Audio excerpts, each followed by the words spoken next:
The first Bears injury report of the week dropped, and there's some good and bad news to dive into on that front. Plus, who gets to start at left tackle this week, assuming Theo Benedet is healthy and ready to go?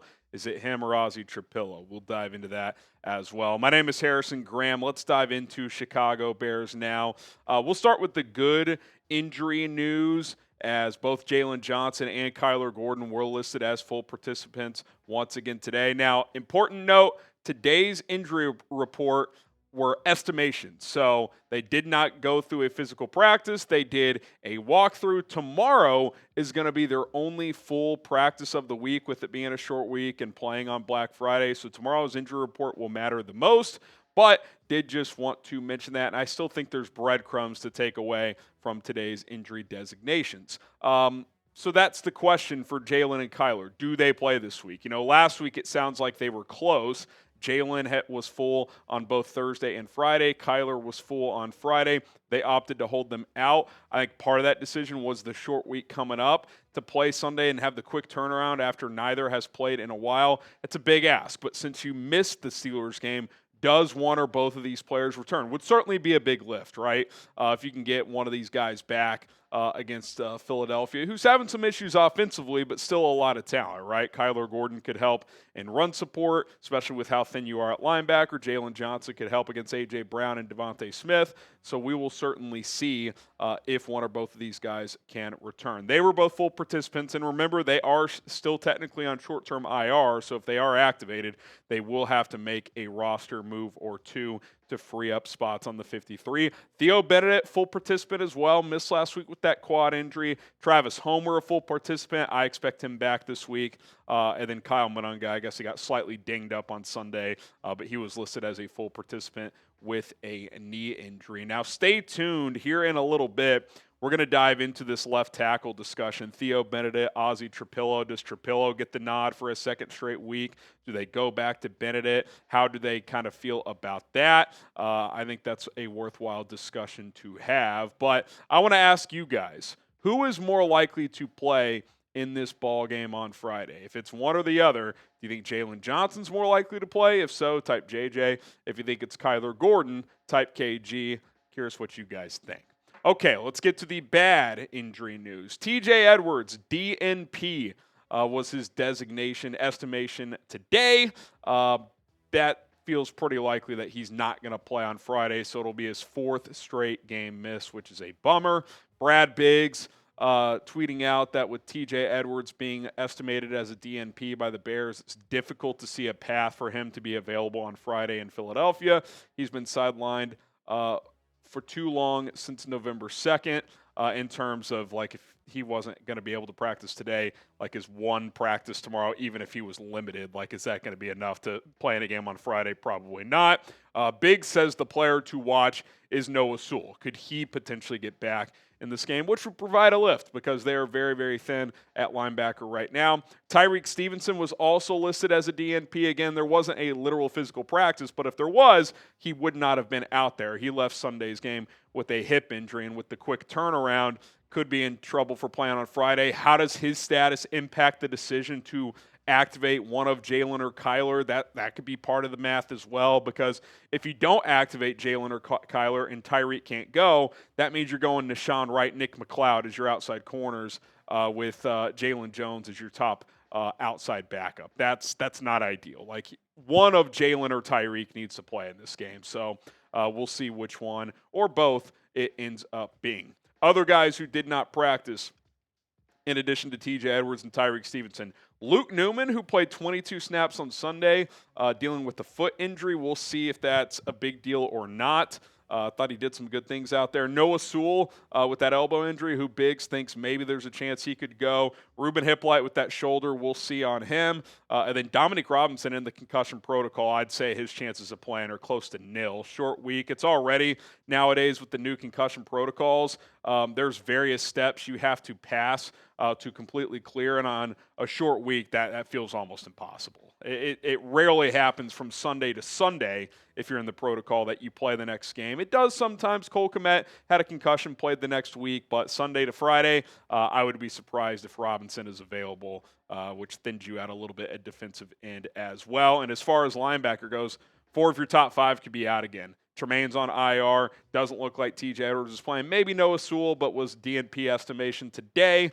And Ruben Hyppolite, DNP with the shoulder. So DeMarco Jackson, Amon Bamiga, they combined for 29 tackles the other day. Could be those two again here on Sunday. More to discuss, but got to tell you guys about today's show sponsor.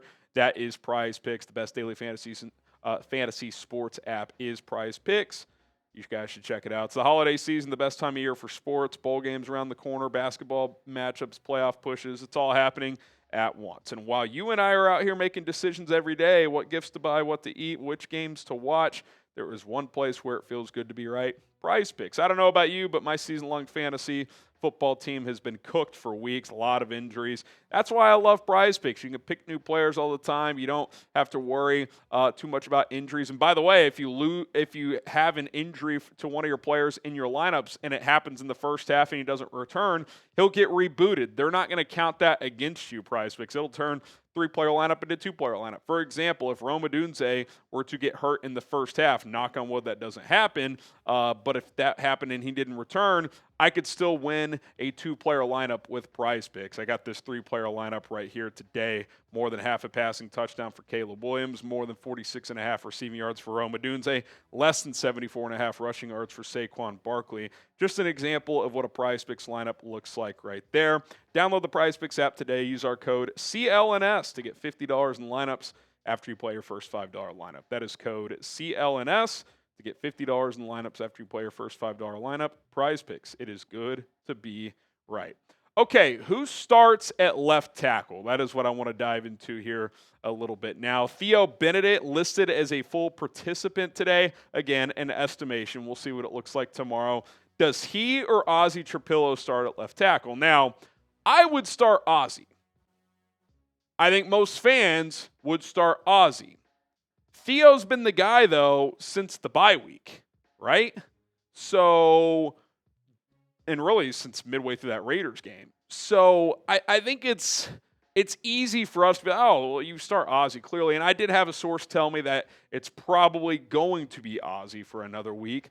But I don't know if it's as simple as you and I are making it. Now, this is a guy who drafted in the second round. I think in one game, he showed he is a better pass protector than Theo Benedet. I still think Theo's probably a little better in the run game, though. Overall, I thought Ozzy played really well in his debut at left tackle. But it is one game. Theo's played in 10 games, and he started 6 or 7. So he's been out there quite a bit. Clearly, they've been fairly comfortable with him. Otherwise, they would have maybe considered a switch sooner because it's not like he's played awesome by any means. He's done some good things, especially given what the expectations are. I hope we get to see Ozzy out there. The good news here is if you start Ozzy and he's just overwhelmed or not playing well or whatever, you could always just plug in Theo, right? I mean, you could always put him into the game. You feel good about him at least as a run blocker. It's not like you're stuck. So ideally, both these guys are healthy and ready to go. But I said this the other day, and I'll say it again. I would basically flip what their roles were before last week. Theo had been the starting left tackle. Ozzy Trapilo had been playing, 8 to 12 snaps per game as a 6th offensive lineman, especially in running situations. Flip those roles. Ozzy starts, Theo's the 6th guy that has a role on a handful of plays, 5, 10, 12 plays, whatever it is. And I think that makes more sense anyway because Ozzy's better in pass protection and Theo is better as a run blocker. And when you're bringing in a 6th offensive lineman, it's not going to be 100% of the time, but more often than not, you're probably running the football. So that is what Theo's role should be. Come in as an extra run blocker. Get out in space, be athletic, and help push the pile. So that is what I would like to see. Have Theo ready to go. Like, hey, if Ozzy's struggling, be ready to go into the game. That's the value there of having them both active. But I want to see more from Ozzy Trapilo. You drafted this guy in the second round. This is a big test against a good defensive line. Again, I thought he passed his first test against the Pittsburgh Steelers. See if he can do it again. If he can go out there and play well against Philadelphia, Pittsburgh and Philly's defensive line back-to-back weeks, that'd be pretty impressive for Ozzy Trapilo. And again, if you get to the end of this season, you feel good about Ozzy on the left side, you got a lot of flexibility in what you want to do in the draft, free agency, trade market in terms of talent acquisition because you're not necessarily forced to attack that left tackle position. Now, who should start? What say you? You know where I stand. I want to see Ozzy out there. Type OZ or OT. OZ is Olamide Zaccheaus. I don't think he's starting at left tackle. OT for Ozzy Trapilo. TB for Theo Benedet. Let me know in the comments section below. And before we get out of here, just a few names to keep in mind for Philadelphia. Lane Johnson, Andrew Mukuba are not going to play. Lane Johnson, one of the best right tackles in the game. He's not ready. He's still injured. Andrew Mukuba suffered a fracture in his leg this past week. He's not going to play either. So that's 2 starters for Philadelphia who are out. Adoree Jackson, I'll label him doubtful. He's also in the concussion protocol, kind of like Dominique Robinson. With it being a short week, there's just almost no chance he plays. I'd put it at less than 10%. And then Reed Blankenship is questionable, and that's a big one because with Mukuba already out, if Blankenship couldn't go, they'd be down their 2 starting safeties. Sidney Brown expected to fill in for Mukuba. Now, Vic Fangio spoke to the media today. He and the Eagles expect Blankenship to play, so we'll see what that looks like when the Eagles injury reports drop over the next couple of days. But that is a name to watch because you're already thin on the back end with Adoree Jackson likely out at corner and with Mukuba out at safety. So if Blankenship is out, 3 of your top 5 DBs would be on the shelf this week. Now, their 2 best ones are going to be playing for sure in Quinyon Mitchell and Cooper DeJean. But if Blankenship's out, I think that's a pretty big deal. Doesn't sound like he will be, but I'll label him questionable for now. All right, that's going to do it for Chicago Bears Now. Appreciate everybody for tuning into this episode. We will continue to keep you guys up to date throughout the week. Plus, my guy Chase Sr. and I filmed a joint preview. He's our Eagles Now host, so we'll be dropping that on the channel sometime in the next couple of days. So be on the lookout for that. Hit that subscribe button, and as always, bear down.